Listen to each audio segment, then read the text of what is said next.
Hey guys, this is going to be a different video than usual. It's not going to be part of my two playlists that I got going, Intro into Fitness and the kind of rant series I have.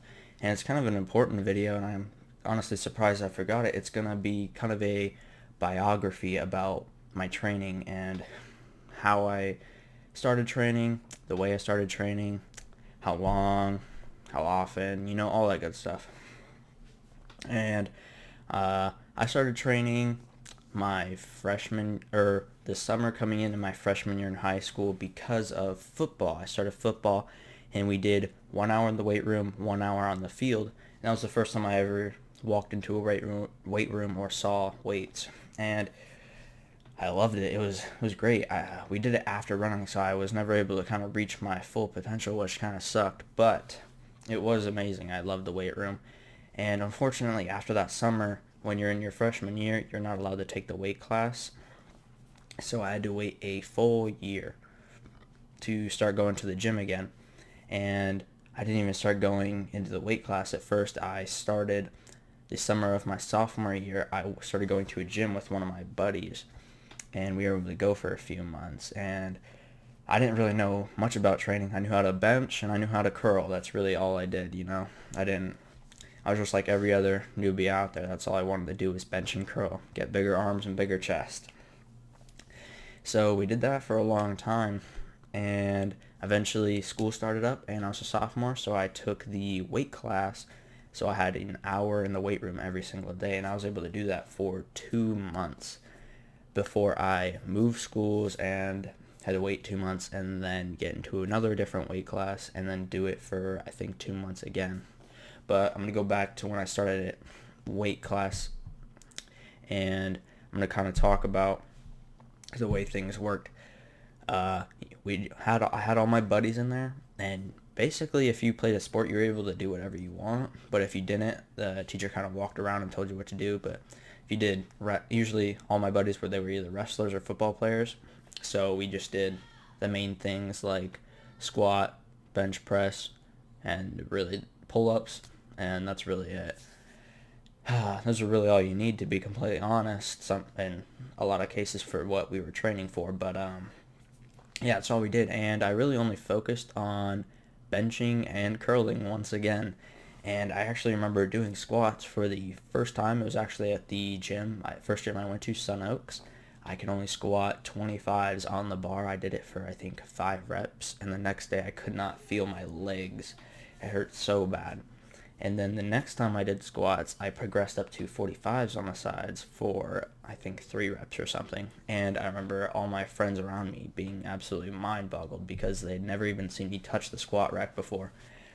And then come test day, every term you have to do the bench and the squat and see. He just sees if you're progressing. If you're progressing, you pass the class. If you're not, then you're not going to pass the class. But anyways, I just did the squat, and I did 2 45s on each side with a 5, which I believe is 230 pounds. So I jumped from just plates on the sides to 2 plates and a 5. And I only did it for 1 rep though, but that was my test. And I remember everyone yelling and screaming because they had never even seen me squat before. And that's what happened.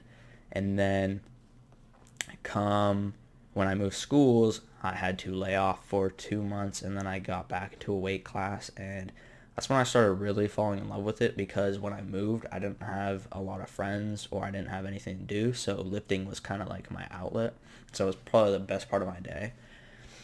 And I was able to do it for 2 months, and I remember doing the test on that, and I actually got my squat up to 265 for 3, which was an insane accomplishment because I only weighed like 127 pounds, which is mind-boggling. But the reason this matters is because on that squat, I have 3 injuries, and that max, the 265, and there was one other time I did a 230 for 3, and I tore both sides of my abdomen. And that's the two of the injuries that I have, and it's actually still affecting me today. I cannot fix it no matter what I do. I try laying off, I try resting, I try icing, all this stuff. and they're just torn every time I squat. They re-tear, and it sucks every time. Well, every time I get to my max, which is now 235, which is really unfortunate, they just tear over and over and over. But doesn't matter. I was just letting you know that those are the injuries that I've had. So try your best not to do full maxes unless you're really proficient in your training, like after a year or so. Because the other injury I had was after that weight class, I had to lay off for another 6 months or so before I started going to the gym full time. I actually signed up to a gym. It was Gold's Gym, and I started going every single day. I made my own program. I went 2 hours every single day. I started altering programs. I started making new programs. I started focusing on my diet more. I started making programs for other people. I started getting heavily into the training and the fitness. And I'm very thankful for it because I love it so much. But that's when I started going all the time, and I still go, well, not anymore because of the quarantine, but up until now I went every single day except Sundays were the only days I never ever went. Sometimes I go on Saturday, sometimes I won't. It kind of depends on how the week goes, and I'm sure you guys know that if you have your own program. But yeah, I did that and that was a year ago in like a few weeks. So soon I'll have a transformation thing up on my Insta where it's a picture of me before I even touched weights and a picture of me now, basically. And you'll kind of be able to see how much I've gained. I don't even know how much I've gained in the time that I started lifting and stopped. I know how much I've gained from a year ago, which was 11 pounds. I jumped from 127 and I jumped to 138 in that. And on like when I'm not dieting like I am right now, I'm trying to cut down because we're at this quarantine and I have all this access to food and I can't really go to the gym and gain a lot of muscle, and gaining muscle while doing 300 push-ups is really difficult. So I'm just doing a little mini cut right now, but usually when I'm doing my little bulk, I weigh like 142. But yeah, I'd say I gained 11 pounds in that year right there. And where was I going? Oh, and I had the other injury that I had. It was doing a overhead press max at like 125 or something, and I just pinched my shoulder, tore my rotator cuff. I'm pretty sure I tore my supraspinatus, but I'm not exactly sure. I never went in for it. I just had to lay off the shoulder, which I didn't. Every few weeks I'd try to bench press again and I'd re-tear it. It was great. So good tip, don't max out unless you know what you're doing. And tip number 2, if you do max out and don't know what you're doing and you get hurt, lay off for a good while. Not a few weeks, like 2 months, 4 months. It's long, it's hard, it sucks. You lose muscle, you lose strength. It sucks, but you got to if you want to heal properly. And thankfully, I eventually saw that I was being an idiot trying to max my bench every single week or whatever. And I stopped doing the bench for, I think, 2 months. And then for the next 2 months, I started progressing up. And now I am where I am. And I'm back up to where my max is, or I assume, because I haven't done a max yet. Kind of a little afraid too, because I don't want to re-tear it. So I kind of just stay below it. Like at 75% of my max is the highest I go, really. And yeah, I just focus on things like tut and concentric movements and lower weight, just focusing on the mind-muscle connection, really. And that's a really important aspect of it, is you'll gain more muscle doing that than just throwing more weight on. So I'd highly recommend doing that, is just focusing on the time under tension and just focusing not on the pump but the feel of the muscle. You'll get way more progress than just slamming weight on the bar. And that's really my little biography of my fitness. And so I gave you guys this so you can kind of see where I came from and what I'm doing now. And then over time, you'll see how I'm progressing through time. Like in 3 months, maybe I gain, I don't know, 2 pounds. And then you see that I'm getting bigger, and you see that I'm cutting, or if I'm doing my cut, you see I'm getting leaner. You can kind of see what works, what doesn't, and I'll be able to give you the information to be like, oh, I tried this and this did not work at all. I would not recommend it. Or this worked fantastic. I think you guys should try it. Things like that.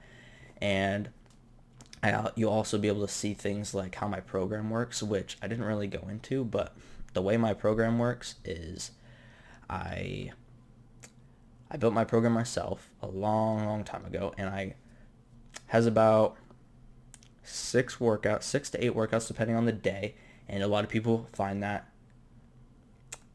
crazy because a lot of people that I know, they know I go to the gym for 4 hours. How do you do 6 workouts for 4 hours? And the way I set my program up is I'm able to absolutely blow like 2 or 3 muscle groups, just completely just kill them, just dead, gone. But by the time I come and do my second day of the week, they're perfectly fine, and I can do it again and again and again. But I also am thankful because I have very fast recovery. I always have, and I also eat a lot of food. That definitely helps. So if you're having trouble recovering, eat more protein. That'll definitely help you.